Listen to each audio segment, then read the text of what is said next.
Hello everyone. So today we're going to talk about a very important issue which has been covered by Pratap Bhanu Mehta. He is an Indian academician, was the president of the Center for Policy Research and a New Delhi-based think tank, and was also the vice chancellor of Ashokan University and visiting professor at Harvard and JNU.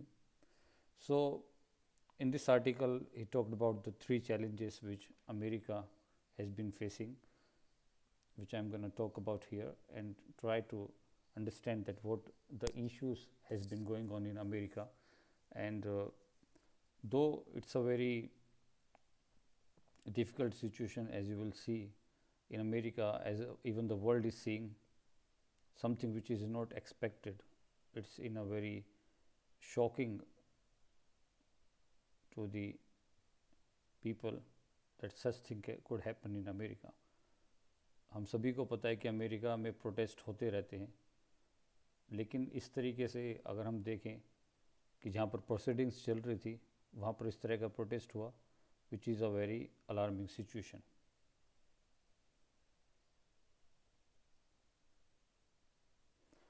So he is the Pratap Bhanu Mehta. He mentioned that America attacks America. So mostly white people have attacked the capital seas, which is in Washington, and it's a very grave incident. बहुत ही शर्मनाक चीज़ हुई है, and all over the world people have been criticizing it, and nobody expected that such thing could happen in America, where they have been equipped with all the latest intel technologies, and this protest could have go anyway. This protest could have go anyway.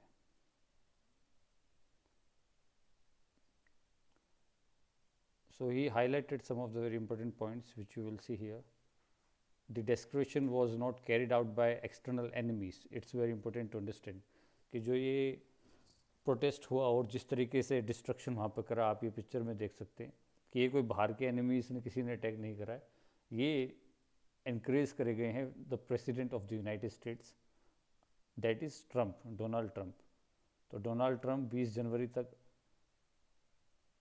जनवरी तक अभी white house में है, और तब तक he has been discharging all his powers as a president. जो भी उनके पास पावर हैं वो डिस्चार्ज कर रहे हैं. लेकिन ये जिस तरीके से इंसिडेंट हुआ, और इस तरह से बोला भी जा रहा है कि ट्रंप ने उनको उकसाया प्रोटेस्टर्स को, और ट्रंप का ट्विटर हैंडल और फेसबुक बैन कर दिया है. तो आप समझ सकते हैं कि सिचुएशन बहुत अलार्मिंग है. और ये किस वजह से और ज़्यादा अलार्मिंग बन जाती है सिचुएशन, कि इतना बड़ा प्रोटेस्ट किस तरीके से घुस जाते हैं और इसको सीज कर लेते हैं एक तरीके से, जहाँ पर प्रोसीडिंग्स चल रही है, और it could have anything could have happened. तो इससे बुरा तो कुछ हो ही नहीं सकता कि पार्लियामेंट में कोई आके घुस जाए. ठीक है. तो सबसे बड़ी बात क्या है, disrupted the proceedings, inner presidents of the Congress and disrupted the proceedings. तो प्राउडली लोग घुसे चले जा रहे हैं, और बाद में रिटिलिएट करा पुलिस ने, और एक लेडी को गोली भी लगी. This breakdown in order was also attended by confusion. अब इसको हम बोले क्या, जो प्रताप भानु मेहता लिखते हैं कि इसको हम बोले क्या. डेफिनेटली इसको रिपब्लिकन पार्टी का सपोर्ट था, और यहाँ पे इसको कॉप भी नहीं बोल सकते, कॉप डिटेड, ना ही आर्म्ड इंसरेक्शन बोल सकते हैं, वायलेंट प्रोटेस्ट हम बोल सकते हैं, या सेडिशन है, what it was actually all about. तो इसकी जो भी टेक्निकलिटीज़ हैं उसमें बहुत कुछ भी बोल सकते हैं हम कि किस तरीके से हुआ, इतना बड़े लेवल पे नहीं, लेकिन जो ये सिचुएशन हुई जिस तरीके से बनी, and all over the world people are seeing, it has been very very alarming, and it has shocked the people that and such kind of stuff could happen in America, where they have been all talking about the democratic ethos, जहाँ पे वो democratic ethos की बात करते हैं और दुनिया को पाठ पढ़ाते हैं कि किस तरीके से काम करना चाहिए. Such a thing has been happening in America. Definitely ज़रूरी कमांडर इन चीफ का वहाँ पे सपोर्ट था, कमांडर इन चीफ, और जो सेक्शन है रिपब्लिक पार्टी के. जो ट्रंप के जो इम्पोर्टेंट एनेबलर्स हैं, Mitch McConnell to Mike Pence, withdrew from पेर्सिपाई. What does it mean? कि they did not support whatever the Trump has been talking about and criticize it heavily. Definitely जो Trump का जो game है वो तो ख़त्म हो ही चुका है। बिडेन का जो जॉर्जिया का रिजल्ट था वो भी डिक्लेयर कर दिया उन्होंने, और एक एग्जाम्पल के तौर पे इम्पीच भी कर सकते, पहले ही हटा दे। लेकिन this storming of the Capitol may be part of continuing nightmare, not an ephemeral bad dream. तो ये नाइटमेयर, जो ये सिचुएशन बनी है, यहाँ पर ख़त्म नहीं हो जाती है, ये आगे sign of continuing disruption of coming future, incoming future. तो डेफिनेटली आगे फ्यूचर में क्या होने वाला है, और ये इतने आराम से शांत नहीं होने वाला है। इससे पहले भी जब वोटिंग चल रही थी हमने देखा था कि किस तरीके से जगह जगह पे ट्रम्प के सपोर्टर्स प्रोटेस्ट कर रहे थे। तो ये बड़ा देखने वाला होगा कि जॉय बिडेन किस तरीके से इस सिचुएशन को संभालते हैं, जो इंटरनल एक बैटल जो फील्ड पे चल रही है, इसको किस तरीके से संभालते हैं और कैसे इसका सॉल्यूशन करते हैं। तो हमें देख रहे हैं पहली बार इस तरीके से हम देख रहे हैं even in democratic sphere such kind of thing in it self. अगर डेमोक्रेटिक कंट्री की बात करें, डेमोक्रेटिक सेटअप की बात करें, तो अपने आप में ही इस तरह की सिचुएशन होना बहुत अलार्मिंग है, बहुत परेशान करता है। और जो डेमोक्रेटिक इथोस है, उन जो मोरल्स हैं, जो वैल्यूज़ हैं, जो प्रिंसिपल्स हैं, उनको वो साइडलाइन करता है। अब दूसरी चीज़ ये आती है न्यूट्रलिटी। तो जो शक के घेरे में एक चीज़ आती है, जो पुलिस का जो एक्शन है वो काफ़ी शक के घेरे में आता है कि प्रोटेस्टर को रोका क्यों नहीं गया, क्यों स्ट्रिक्ट एक्शन क्यों नहीं लिया गया। तो डेफिनेटली यहाँ पे पुलिस की गैर जिम्मेदार रवैया रहा, और definitely they would have supported also, they may have not shown the restraint which should have been shown, they have not shown the restraint. तो यहाँ पे a very important point has been highlighted by the Pratap Bhanu Mehta that कि जो ये जो suspicion state में चल रहा है, जिस तरह की गतिविधि चल रही है, यहाँ पर पुलिस को न्यूट्रल रहना चाहिए। अगर वो न्यूट्रल रहेगा, निष्पक्ष रहेगा, तभी ये सारी चीज़ें सही तरीके से हो सकती है। अगर किसी एक गुट को सपोर्ट कर देता है, अगर किसी पुलिस महकमे में भी इस तरह की चीज़ें आती हैं, तो ये देश के लिए बड़ी ही चिंता का विषय है। और आगे कार्रवाई होगी किस तरीके से, ये we will get to see a lot of changes also in the policy, and also strict action would be taken against the officers who could not be able to control it. So it will expose law enforcement agencies to even more conspiracy theories about which section of the state are part of which party's deep state. When the instruments of order are not perceived to be neutral, it is a continuing problem for order. तो उसी बारे में कह रहे हैं कि अगर कि जो हमारा स्टेट है, जो इंस्ट्रूमेंट है स्टेट के, इंस्ट्रूमेंट मतलब जो हमारी पुलिस है, आर्मी है, जो हमारे इंस्टीट्यूशंस हैं, अगर वो न्यूट्रल नहीं है, then there is a very alarming situation to all the people. जो भी हमारे इंस्टीट्यूशंस हैं, जहाँ भी लॉ एंड ऑर्डर की सिचुएशन मेंटेन करी जाती है, लॉ एंड ऑर्डर की सिचुएशन मेंटेन करी जाती है, लॉ एंड ऑर्डर की सिचुएशन मेंटेन करी जाती है, अगर वहाँ पे न्यूट्रलिटी नहीं है, निष्पक्षता नहीं है, तो that's a very problem situation. और ये किस तरीके से आगे कंटिन्यू रहेगा अगर इसको हम सॉर्ट आउट नहीं करते हैं। Joe Biden has to think about it, Democrats have to come up so that rule of law and proper law and order situation could be maintained. इसी के साथ दूसरा क्वेश्चन एक और उठ के आ रहा है कि अगर जिस तरीके से वाइट लोगों ने वहाँ पे, राइट एक्सट्रीमिस्ट ने प्रोटेस्ट करा, बिल्डिंग में घुस गए, उसको सीज कर लिया, अगर इसी तरह की मूवमेंट जैसे ब्लैक मूवमेंट चला था, किस तरीके से पुलिस ने स्ट्रिक्ट एक्शन लिया था, तो इस तरह का भेदभाव क्यों चल रहा है, एक क्वेश्चन ये भी उठता है। जो एक सबसे third challenge which he talked about, जो पॉलिटिकल साइंटिस्ट प्रताप भानु में तो बताते, जो पॉलिटिकल साइंटिस्ट थे, Paul Staniland has been alerting us to for years, कि यूएस को वो बता रहे हैं, अलर्टिंग यूएस फॉर ईयर्स, कि पॉसिबिलिटी है कि यूएस पॉलिटिक्स में मिलिटराइजेशन बढ़ेगा, और वही हम देख रहे हैं किस तरीके से सिचुएशन बनी है। और जो यूएस में इंफ्रास्ट्रक्चर है, right wing group like Ku Klux Klan क्या होता है, ये एक एक्सट्रीमिस्ट ग्रुप है,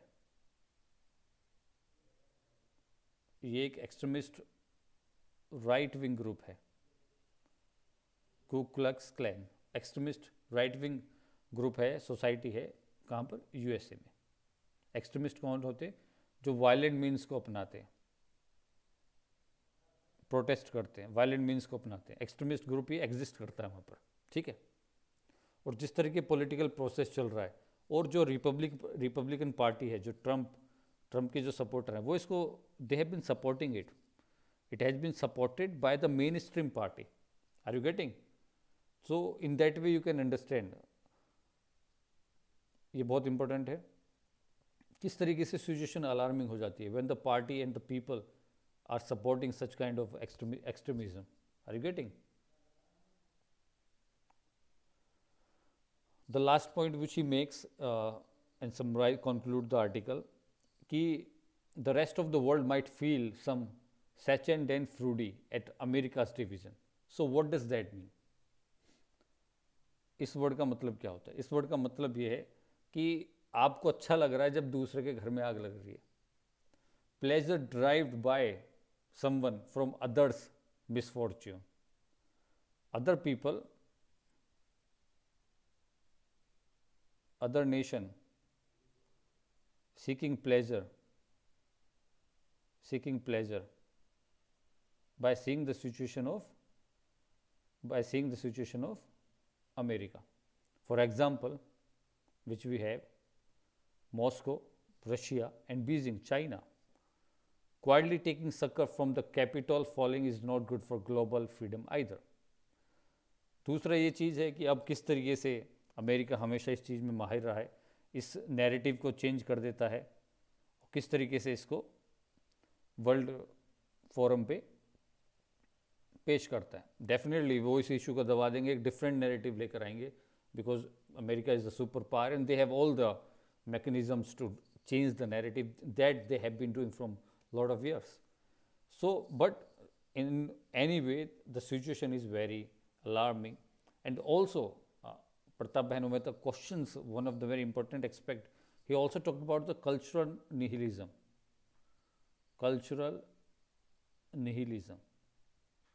So what does that mean? He talked about this word. What does this mean? What is cultural nihilism? Cultural nihilism मतलब क्या होता है कि जो लाइफ एक्सपेक्टेंसी है यूएस में डिक्लाइन हो रही है, life expectancy,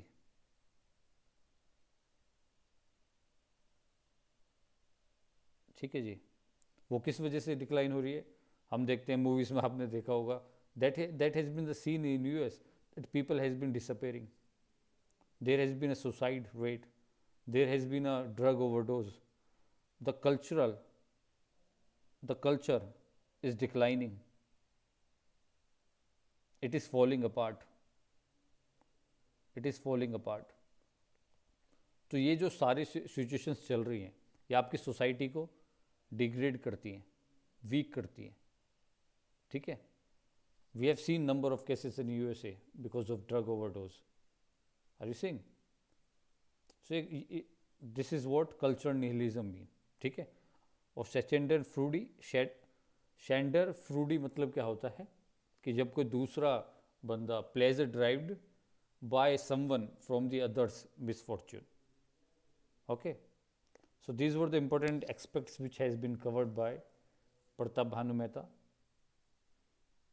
that they have to come up with a certain solution, there should be neutrality, and also the way things have been alarming, जिस तरीके से सिचुएशन चल रही है, so definitely America, Joe Biden, Democrats have a tough ride. They have a tough ride ahead. जो internal peace है वो बहुत ज़रूरी है किसी भी नेशन के लिए। जिस तरह की सिचुएशन अमेरिका में चल रही है, it is very disheartening, it is very problematic, and this is something which is happening over there, जो बहुत सालों से सभी देशों में करते आए हैं। और किस तरीके से ये चीज़ निकल के आई है, other people, other nations are keeping a eye what are the developments in America, let's see कि फ्यूचर में किस तरीके से ये बढ़ता है, क्या इसमें डेवलपमेंट होता है। So definitely Joe Biden has a tough task to settle this dispute which has been going on in America. So thank you so much.